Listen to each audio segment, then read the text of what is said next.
Welcome to another small size episode of Monday Movie Pickup. Okay, very simple with what we got today. We have some Coen brothers films. Raising Arizona. For some reason my parents owned this movie for many years and I never got to watching it. So crazy enough, have not seen Raising Arizona. But it would be nice to own everything from the Coen brothers.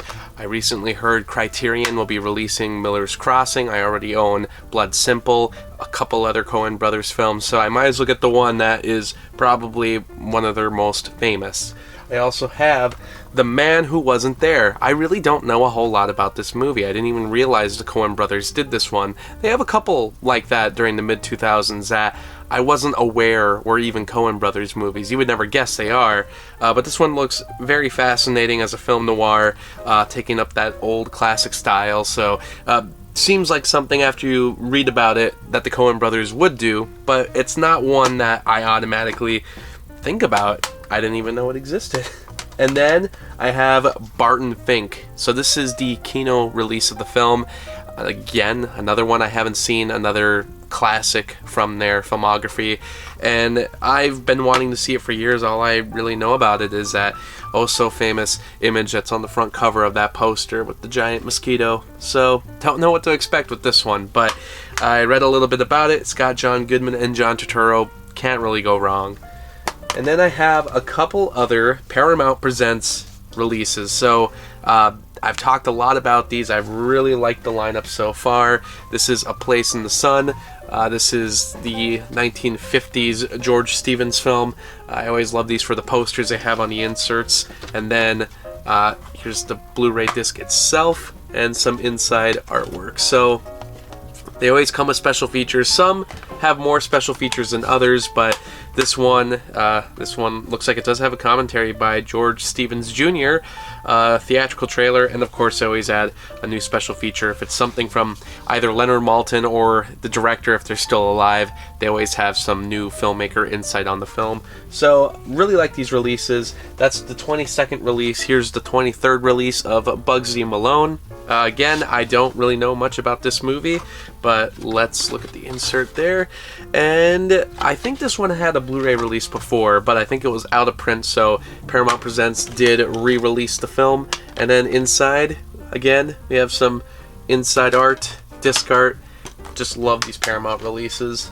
Again, I always say it, but I can't believe this late into the Blu-ray game, Paramount is finally doing something. Here's some more recent ones. The 28th release, this is Ragtime, and this is, of course, the musical from, I believe this came out in the 1981, that's what I thought. So here's the inside poster, and then this one actually comes with 2 discs. So like I said, it varies on how many special features each release gets, but in this case there's 2 discs because they have both cuts of the film. Same thing they did with Almost Famous's release. So really like that, really enjoy that. So they call it the unrated cut on the outside, but on the inside the disc is actually titled the Director's Cut Work Print. So either way, really cool to get 2 releases or 2 cuts of this film. And last but not least, we have Herald and Mod. This was released on Criterion a couple years ago, but they lost the rights to it, so unfortunately it has been out of print, but luckily Paramount re-released it, and it's good to finally have access to this classic film because the Criterion disc was going up way too high in price. Inside disc art. Really like these. This is the 29th release, and as of this one, I now have every single Paramount Presents release as of now. They have some upcoming ones. Ordinary People, The Man Who Shot Liberty Valance will actually be getting a 4K release through the Paramount Presents line, which is the first time that's happened. So it looks like they're going to start doing some 4Ks also. I don't know if that means some of these will be released as 4Ks, but since they all have 4K transfers, I assume that eventually they maybe will. It's actually, it's funny reading this one, it doesn't actually state that it is a 4K release. But I believe some of these, for the most part, are considered 4K transfers. So maybe they're not all 4K transfers, so maybe not all of them could easily be put on a 4K disc.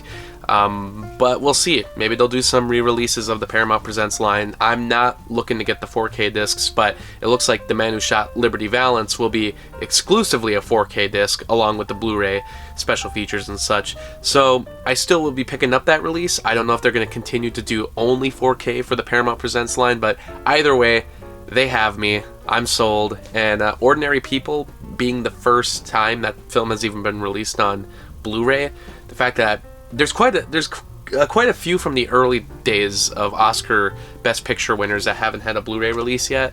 But Ordinary People, it was released in I believe 1980. So the fact that that has not had a Blu-ray release yet, I know it's not a very popular Best Picture winner, but it's just funny to me that something as late as 1980, a Best Picture winner hasn't hit Blu-ray yet, but it finally is. And honestly, even beyond the Paramount Presents line, Paramount has been releasing all kinds of stuff finally on Blu-ray. So I'm glad they realize there is a consumer market for it, and I'm happy. It just makes me happy what they're doing, what Warner's doing. Even Disney's starting to be a little better about releasing stuff on Blu-ray. So that's all I have for this episode, and we'll see if I see you next week. Thanks for watching the video, and special shout out to Lauren, Anthony, Anna, Kirsten, Spencer, Lucas, Ryan, and Robert for supporting me on Patreon. By joining my Patreon, you can get exclusive blogs and videos, and for just $7, you can get your own monthly movie review. I hope you stick around, Cinephile, and have a happy, productive day.